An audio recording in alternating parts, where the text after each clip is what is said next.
2021 में कुछ बेरोजगार युवक लोग अपने भविष्य के लिए कामकाज कर रहे थे कंप्यूटर के माध्यम से, जिसमें कुछ दूसरे प्रांत से भी आए हुए लोग थे, आते थे, लोग मेहनत करते थे, सीखते थे, जाते थे।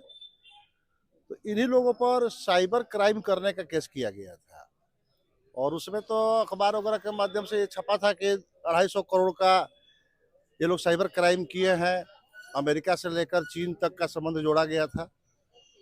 लेकिन आज सारी गवाही गुजरने के बाद न्यायालय से जो फैसला आया, ये ज्वाला सिंह एंड अदर्स के नाम से जो केस चल रहा था, उसमें सफलता मिली। हम लोगों को जीत हुआ, ये लोग रिहा हो गए, बाइज्जत बरी हुए और जो आरोप लगाया गया था वो गलत साबित हुआ। परेशानी तो हुई, ये स्पेशल साइबर जज एडीजे 2 के कोर्ट से फैसला हुआ है। केस का नंबर था 919 संसार PS 919, साइबर PS 919 और साइबर केस नंबर 148/2019।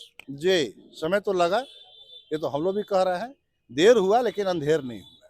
सर, बेगुनाह लोग अगर 5 साल परेशान होती है तो इसका जिम्मेवार कौन है? गलत सूचना देने वाला और गलत ढंग से अनुसंधान करने वाले इसके लिए जिम्मेवार है। न्यायालय में केस तो आती है, न्यायालय अपना फैसला देती है, न्यायालय पर विश्वास रहता है, लेकिन अनुसंधानकर्ता को भी इस पर विचार करना चाहिए कि कोई निर्दोष नहीं फंसे और दोषी नहीं छूटे। इस फैसले से जो न्यायालय पे हमारा विश्वास था वो और भी बढ़ गया है। मुझे पूरा उम्मीद थी कि न्यायालय से हमें पूरा सम्मान के साथ बाइज्जत बरी किया जाएगा और वही हुआ है। जिस प्रकार से हम लोगों को फंसाया गया था इस केस में, उसमें हमारी जीत हुई। हमारे सभी साथी पिछले 5 साल से इससे परेशान थे, त्रस्त थे। हर महीने में 2 बार कोर्ट आना जाना, परेशानियों का हमने सामना किया। हमारा घर परिवार में बहुत तरह की दिक्कतें आई। इन सब से आज हमें जीत मिली, आज हमें बहुत खुशी है इस बात से। वो कैसे हुआ था केस? यह कांड 2019 दिसंबर में हुई थी।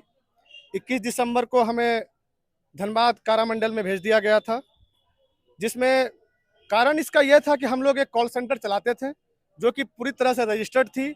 हम लोग पूरा अग्रीमेंट, पूरा सब कुछ प्रक्रिया पूरा करने के बाद एक जेन्युइन काम कर रहे थे, लेकिन कुछ लोगों के द्वेष के कारण पुलिस को गलत सूचना दी गई। कुछ राजनीतिक द्वेष था, क्या था मुझे उस कारण के बारे में नहीं पता। उस कारण से हमें फंसा दिया गया।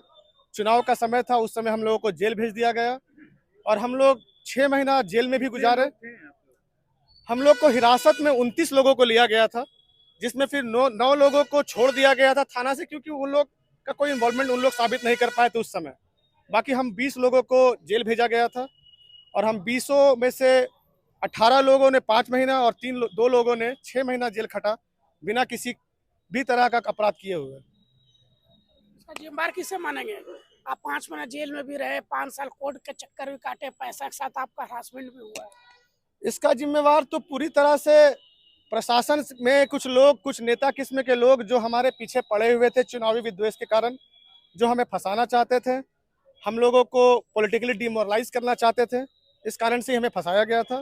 तो दोषी वही है। मैं किसी का नाम लेकर किसी को हीरो नहीं बनाना चाहूँगा, लेकिन ये उन्हीं लोग का किया हुआ सब कुछ था। आज अंततः हमारी जीत हुई और ये उन लोगों के मुंह पे तमाचा है। मैं रंजीत सिंह और बबलू सिंह ग्रामीण एकता मंच का केंद्रीय अध्यक्ष हूँ।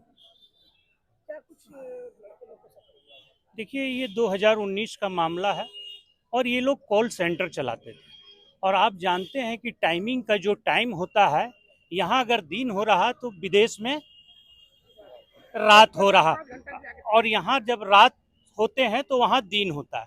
तो कॉल सेंटर जब ये लोग विदेश में चलाते थे तो सारा कार्य रात में होते थे, तो रात में कार्य होने से वहाँ दिन होता था।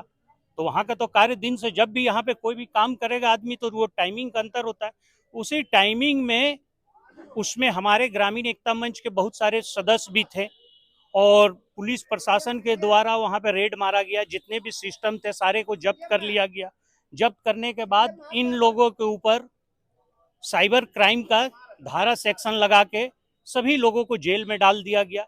लगभग 5-6 महीना जेल में रहे। हाई कोर्ट से, माननीय उच्च न्यायालय से सभी को कोरोना काल के समय में सभी को न्यायालय से बेल मिला। आज यहाँ पे एडीजे 2 के न्यायालय से सभी को बरी कर दिया गया इसमें। हाँ, आज सभी लोगों को न्यायालय से बरी कर दिया। हाँ, 5 साल लड़ने के बाद और ये प्रशासन को सोचनी चाहिए कि इनकी भविष्य बिगड़ गई। छोटे छोटे इसमें बच्चे हैं, दिखाएंगे अभी कि उन लोग की नौकरी जॉब में अब कहाँ काम लगेगा। आप किसी के ऊपर इतने बड़े अपराध लगा दे रहे हैं, साइबर क्राइम, उसका कागज देखिए, पत्र देखिए, जांच करिए, पूरा कागज समझिए, उसके बाद आप इस पे करते। वो लोग तो अब कभी जॉब करने के लायक नहीं रहेंगे। अच्छे अच्छे सब पढ़े लिखे हैं, हम लोग को भी समाज में प्रतिष्ठा गिरी कि हमारे परिवार के लोग साइबर क्राइम कर रहे हैं, साइबर में ठगी कर रहे हैं। कितने तो 250 करोड़ के ठगी हुआ है। तो ये बहुत गलत बात है और हमें न्यायालय प्रक्रिया में भरोसा है और मंच ऐसे भी सारे कार्य न्यायालय प्रक्रिया में चलते हैं।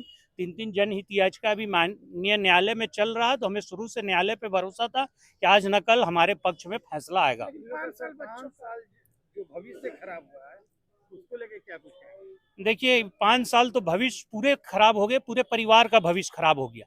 ये बच्चों के साथ में हमारे जितने रिलेशन थे, हमारे जितने परिवार थे, जितने दोस्त यार थे, अगर एक चोर पकड़ाता है तो बोलता देखो उसका फलना दोस्त चोर था। तो यहाँ तो साइबर क्राइम का, विदेशी ठगी का, फलना करने का, ये करने का, वो करने का यहाँ आरोप लगा। तो ये पूरे जीवन खराब हो गया। इसमें जिला प्रशासन को सोचनी चाहिए। धनसार कोई थाना प्रभारी को इस पे सोचने चाहिए, जिन्होंने इन पर केस करके भेजा था, इनके डॉक्यूमेंट चेक करने चाहिए थे, कागज चेक करने चाहिए। ये गलत थे तो आज साक्ष्य न्यायालय में प्रस्तुत करना चाहिए था। इन लोग को सजा होनी चाहिए थी। ये लोग बरी नहीं होते, ये लोग को सजा होता है। यहाँ से 2 साल 4 साल जिस सेक्शन के धारा के तहत आते तो उनके तहत इन लोग को सजा होनी थी। आज न्यायालय से सभी लोग बरी हो गए हैं। तो किसी भी निर्दोष को किसी भी कांड में अभियुक्त बनाने से पहले ये सोचना चाहिए कि उनके परिवार है, उनकी माता है, पिता है, बहनें अच्छे अच्छे पद में हैं, अच्छे अच्छे प्रतिष्ठित हैं, उसके साथ इस प्रकार की घटना ना करे।